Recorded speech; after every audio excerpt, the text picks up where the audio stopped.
हरियाणातील मतदार याद्यांची राहुल गांधींकडून पोलखोल। मतदार यादीमध्ये वेगवेगळ्या नावांसमोर एकच फोटो, तर 93,000 मतदारांचा पत्ताही चुकीचा। राहुल गांधींच्या हायड्रोजन बॉम्बमुळे खळबळ। ब्राझिलियन मॉडेलचा हरियाणामध्ये 22 ठिकाणी मतदान। अनेक याद्यांमध्ये एकाच फोटोचा शेकडो ठिकाणी वापर, तर हरियाणामध्ये चोरीचं सरकार। राहुल गांधींचा भाजपवर सनसनाटी आरोप। राहुल गांधींच्या आरोपांना भाजपचं उत्तर। मतदार याद्यांमध्ये फक्त भारतीय नागरिक। हरियाणामध्ये काँग्रेस नेत्यांनी काँग्रेसला हरवल्याची किरण रिजिजू यांची टीका। लाडक्या बहिणीवरून सरकार भांडण लावतंय। शेतकऱ्यांना सरकारनं दगा दिला। बीडच्या पालीमध्ये शेतकऱ्यांच्या बांधावरून उद्धव ठाकरेंचा आरोप।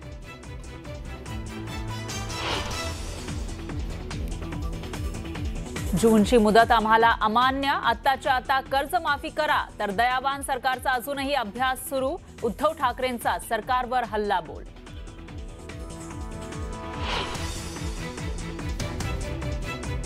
उद्धव ठाकरे पहिल्यांदा बाहेर पडले याचा आनंद, मात्र ते टोमणे मारण्यापलीकडे काही करत नाही। मुख्यमंत्री फडणवीसांचा ठाकरेंच्या मराठवाडा दौऱ्यावरून टोला।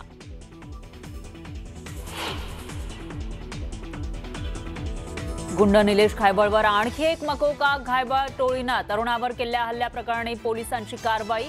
घायबळच्या अडचणीत वाढ।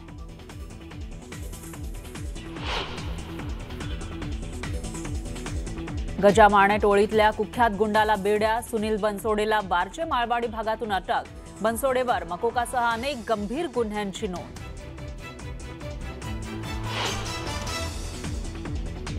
महिला मांत्रिकाकडून आयटी इंजिनियरची फसवणूक। मुलींना असलेला दुर्धर आजार बरा करण्याचं आश्वासन देऊन उकळले 14 कोटी। आरोपी वेदिका पंढरपूरकरवर गुन्हा दाखल। दादा धन्यवाद।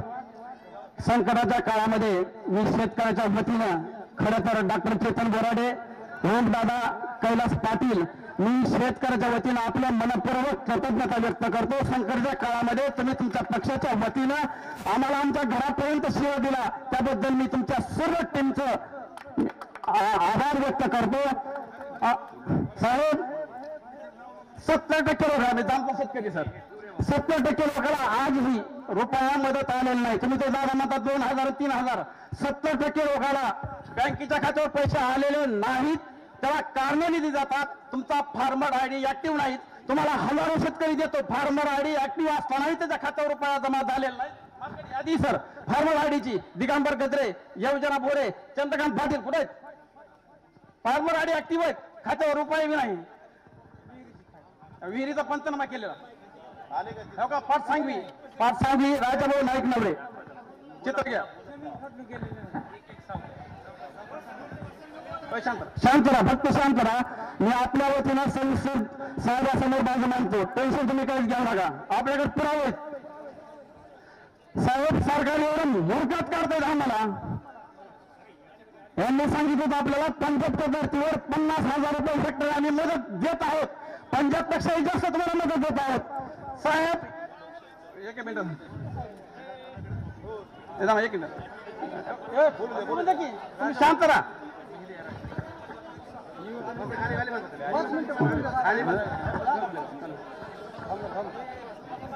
तर देवाभाऊनी सांगितलं होतं 50,000, ज्यावेळेस त्यांनी प्रेस कॉन्फरन्स घेतली आणि 31,000 कोटीचा पॅकेज आम्ही देत आहोत कुणाला, मराठवाड्यातल्या शेतकऱ्याला। ज्यावेळेस त्यांनी पॅकेज डिक्लेअर केलं त्यावेळेस वास्तवात त्यांनी त्यावेळेस सांगितलं होतं की पंजाबच्या शेतकऱ्यापेक्षा आम्ही तुम्हाला जास्त मदत देत आहोत। साहेब आमचा शेतकरी एवढा खुश झाला की दिवाळीच्या आधी आमच्या खात्यावरती पैसे येणार आहेत। यामध्ये अनेक शेतकरी असे सर 2,000 3,000च्या पुढे पैसे आलेले नाहीत। एनडीआरएफ त्यांनी कशानुसार 8,500 त्यांनी 3 तुकडे केलेत। कुणाच्या खात्यावर 5,100, कुणाच्या खात्यावर 3,100 आलेत, घ्यायच्या पुढे काय पैसे, मग काय करायचं? एवढी भयान परिस्थिती सर, त्याचे तुम्हाला मी अनेक पुरावे देतो या ठिकाणी, मी नाव आणलेले त्या ठिकाणी, त्याच्यावर जास्त काही बोलणार नाही। त्यानंतर जसं 2 नंबरचा आमचा मुद्दा आहे, ह्या भूम तालुक्यातील 3 पिकं ही इथली प्रमुख पिकं आहेत, सोयाबीन, कांदा आणि सोयाबीन कांदा, ऊस, तूर ही पिकं आहेत सर. सोयाबीनचा आज आम्ही कशी बशी तरी पावसात पिकं काढली, त्याच्यामध्ये एकरी उत्पादन आम्हाला सर 6 क्विंटल मिळाले किंवा जास्तीत जास्त 4 क्विंटल. सोयाबीनचा भाव आहे साहेब 3,500. तुम्ही म्हणताल का 4,000 सुद्धा नाही. विरोधी पक्ष नेते म्हणून तुम्हाला सांगतो, कारण आडत 2 किलो कट ती करून आम्हाला 3,500 रुपये भाव पडतोय. हो शांत राहा ना.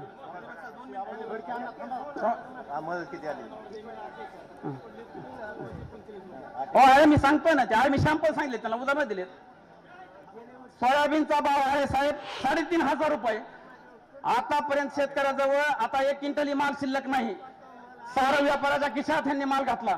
जवळजवळ एकरीत 20 ते 25,000 उत्पादन निघलंय. ती बी चुकून ज्यांनी थोडं लक्ष दिलं त्या शेतकऱ्याचं निघलेलं आहे, बाकीचं वाहून गेलेलं आहे पुरा.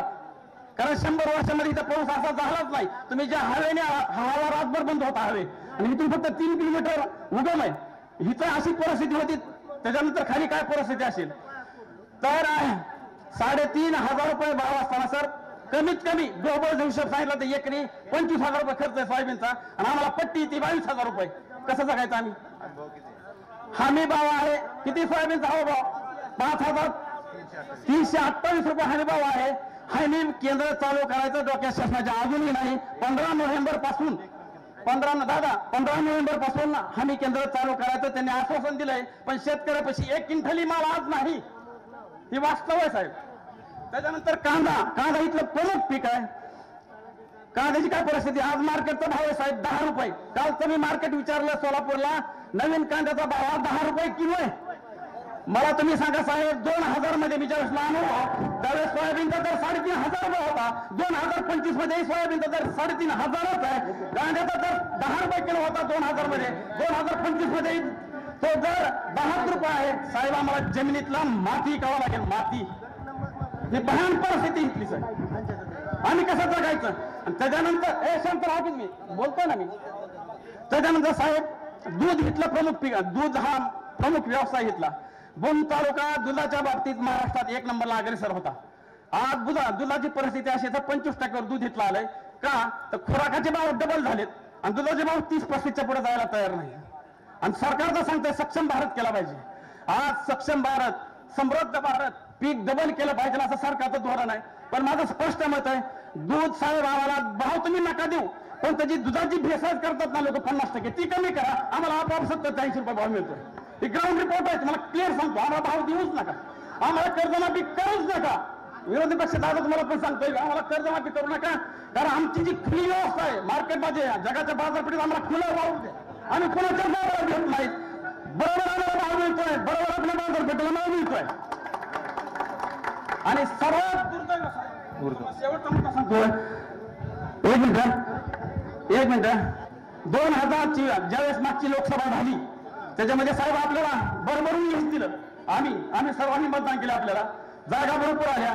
3 महिन्यामध्ये असं काय घडलं की आपला सारा पराभव झाला. साहेब आमचा ईव्हीएम आमचा काळीचा विश्वास नाही. बरोबर आहे का. बॅलेट पेपरवर निवडणुका घ्यायच्या की मशीनवर हातवारी करा. बॅलेट पेपरवर निवडणूक घ्यायच्या का मशीनवर. वास्तव आहे साहेब. आणि शेवटी मी जाता साहेब माझ्या लहानपणी जेव्हा माझा बापा कष्टकरी शेतकरी होता त्यावेळेस माझ्या बापाने दयापोरची एक मला कविता शिकवली होती. आज विषाद वाटतो कोणी राबवल्या मनामनाच्या बेड्या. आज विषाद वाटतो कोणी राबवल्या मनामनाच्या बेड्या. गावात हत्तीचा कळ परतावा तशा दिव्याकांक्षा रुतलेल्या शिवेखाली हात होता तरी नाही फोडला हंबरला. साहेब आम्ही कधीच हंबरला फोडला नाही, कधीच आम्ही योजना कोणाबरोबर मांडला नाही. पण आज आम्ही तुमच्या समोर हंबरला फोडतोय कारण शिवेखाली हात होता तरी नाही फोडला हंबरला. किती जन्माची कैद कुणी निर्मिला हात फोडला. त्या कोणातून बाहेर पाडायचं काम येण्या काळात विरोधी पक्ष म्हणून तुम्हाला करावं लागणार आहे. ही वास्तव आहे. राजकारण गेलं तुझे अरे आपला जीव चालला इथं. पक्षापेक्षा बाजूला नाही. जे काम करील आपण त्या पक्षाचा आपण कार्यकर्ते, त्या पक्षाचे आपण शेतकरी. आज आपला जीव चाललाय. म्हणून तुम्हाला सांगतो जय शांताराम. म्हणून माझी कळकळीची विनंती साहेब की तुम्ही जे आम्हाला पडत्या गावामध्ये सहकार्य केलं, चेतन बोराडे असतील, कैलास पाटील असतील, ओमदादा असतील, यांनी आमच्या घरापर्यंत सीधा पाठवला. सीधा असं आलाय.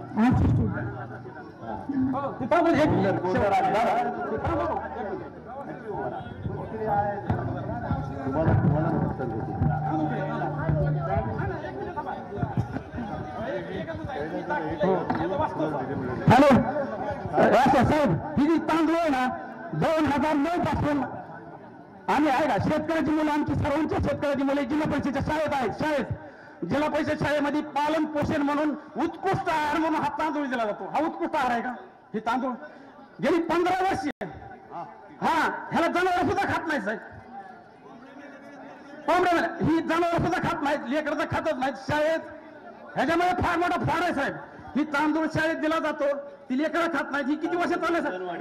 अंगणवाडी जिल्हा परिषद शाळेत पोषण आहार म्हणून दिला जातो तांदूळ. वास्तव मीडिया इकडे तांदूळ, मीडिया बघा तांदूळ.